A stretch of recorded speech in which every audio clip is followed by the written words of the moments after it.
पानी तो नहीं होगा ना?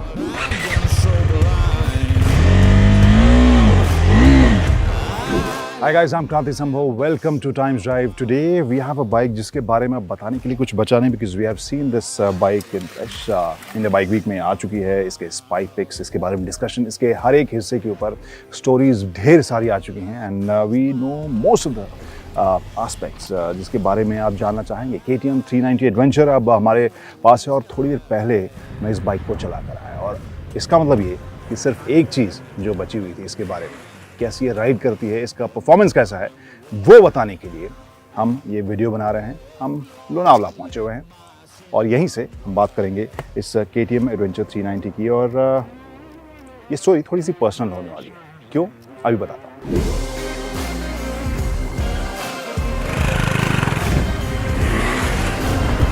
तो मेरे चेहरे के पसीने और पूरे धूल धक्कड़ से यू कैन इमेजिन दैट या we have done the riding bit, लेकिन उसके बारे में मैं बाद में बताऊंगा. पहले ये बताता हूँ कि why I am calling this story A personal story. Thing is that I was actually thinking of buying this bike, लेकिन फिलहाल तो नहीं खरीद रहा हूँ, पैसे नहीं है. बट अगर मेरे जैसा बायर इस तरह के एक नए कैटेगरी की बाइक को ख़रीदना चाहता है, क्या कुछ एस्पेक्ट्स वो ध्यान में रखता है और वहाँ पर 390 एडवेंचर कहाँ खड़ी होती है, will talk about that now.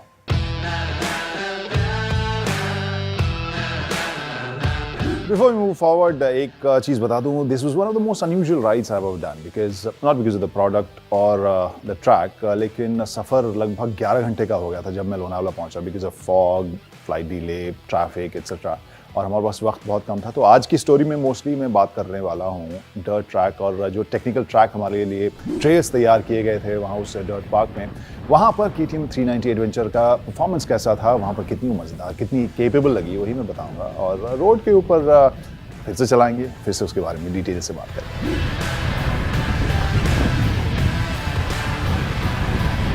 और ये राइड का वो हिस्सा है जहाँ पर मैं रुक गया बिकॉज ये जो फॉल था, ये जो स्लोप था, वो मुझे लगा कि यहाँ से ये बाइक जा सकती है, मैं जा सकता हूँ कि नहीं. और बाइक ने तो कोई शिकायत नहीं की, मैं ही वहाँ पर नर्वस हो रहा था. और you can see that in this video also.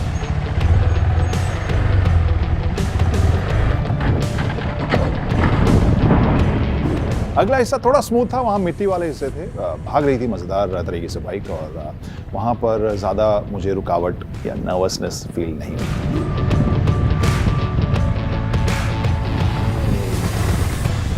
After this dirt patch हमारा अगला जो हिस्सा था दैट वाज क्लाइंब और वहाँ पर काफ़ी सारे पत्थर थे, काफ़ी पथरीले रास्ते थे और वहाँ बाइक की कैपेबिलिटी मेरे स्किल और मेरे पेशेंस के साथ साथ मेरे फिज़िकल फिटनेस का भी टेस्ट हो गया. और बाकी सारी चीज़ों का तो नहीं पता, लेकिन फिज़िकल फिटनेस का टेस्ट जो हुआ उसमें मेरे ख्याल से मेरे नंबर अच्छे नहीं आए. You can see that in this video also.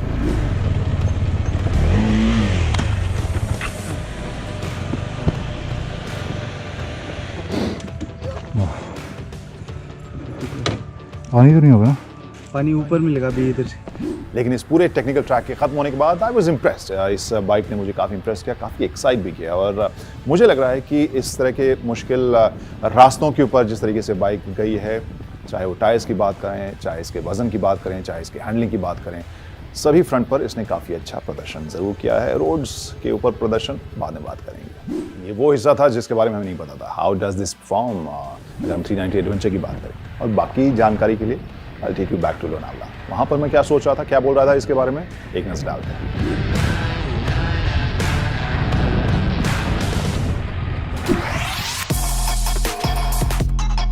तो सुपर बाइक्स का एक जो टर्म था वो थोड़ा सा ओवर होता दिखाई दे रहा है. बहुत सारे जो बाइकर्स हैं नए तरह के बाइक्स की तरफ जाना चाहते हैं और एडवेंचर बाइक्स का जो बोलबाला है वो बढ़ता जा रहा है. Also because you can actually ride these bikes in both condition, चाहे ऑफ रोड पर ले जाएं या ऑन रोड या ट्रैक के ऊपर ले जाएं, वहाँ पर भी मज़ेदार तो आपको लगेगी ही. ऑब्वियसली ट्रैक मशीन की तरह ये परफॉर्म तो नहीं करेगी, लेकिन उसकी जो वर्सटैलिटी होती है वही इसे एक अच्छा प्रोडक्ट या अच्छा पैकेज इन एडवेंचर बाइक्स को बना रहा था.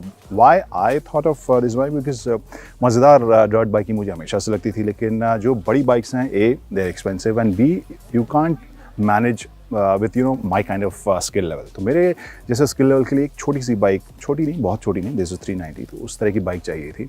और इसी वजह से मैंने सोचा था कि इस बाइक के ऊपर नज़र डाली जा सके. और अब देखते हैं कि यहाँ KTM 390 एडवेंचर में कौन से ऐसे इलेक्ट्रॉनिक्स हैं जो इसे बहुत ख़ास, अलग और अपने सेगमेंट में यूनिक बनाते हैं.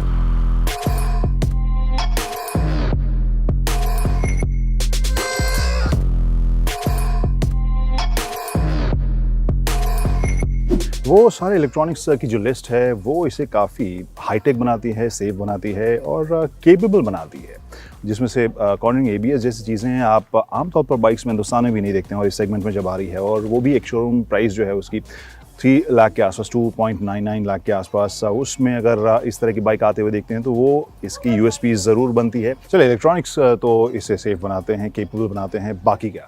एक तो राइडिंग पोजीशन की मैं बात कर सकता हूँ। मेरी हाइट ऑलमोस्ट 6'3" और उस हिसाब से भी मुझे बहुत ये छोटी नहीं लग रही है, और जो एवरेज इंडियन हाइट भी है वहाँ पर भी ये बहुत बड़ी नहीं लगेगी। तो एक अच्छा बैलेंस मुझे नज़र आ रहा है। ये we talk about seat height, क्योंकि आमतौर पर एडवेंचर बाइक्स आप देखें कि काफ़ी टॉल सी होती है। और इसके अलावा अगर मैं बात करूँ इसकी बनावट में, एक चीज़ जो आप देखेंगे, एक अच्छा बैलेंस यहाँ पर अलॉय व्हील्स ट्यूबलेस टायर्स के साथ दिए गए हैं, और वो एक प्रैक्टिकल चीज़ है, because we know off roading bikes जो हैं वो स्पोक व्हील्स वाले आते हैं, but you also have to understand कि ट्यूबलेस टायर एक अलग तरह का एडवांटेज लेकर आते हैं। और जिस तरह की राइडिंग अभी हमने की है, आमतौर पर वैसी राइडिंग आप एडवेंचर बाइक्स के साथ बहुत कम करते हैं। तो ये एक अच्छा मुझे कॉम्प्रोमाइज़ यहाँ पर नज़र आ रहा है। इसके अलावा अगर मैं पावर डिलीवरी की बात करूँ, पावर डिलीवरी भी बहुत ज़्यादा ऐसी नहीं थी जो कि आपको इंटिमिडेट करे, वो भी आपके कंट्रोल में थी। प्लस इतनी भी थी जो मुश्किल टेरेन के ऊपर ये चढ़ाने और उतारने में आपको काफ़ी मददगार साबित हो। तो परफॉर्मेंस के हिसाब से भी मुझे पावर का जो फिगर है वो भी एक अच्छा बैलेंस नज़र आ रहा है।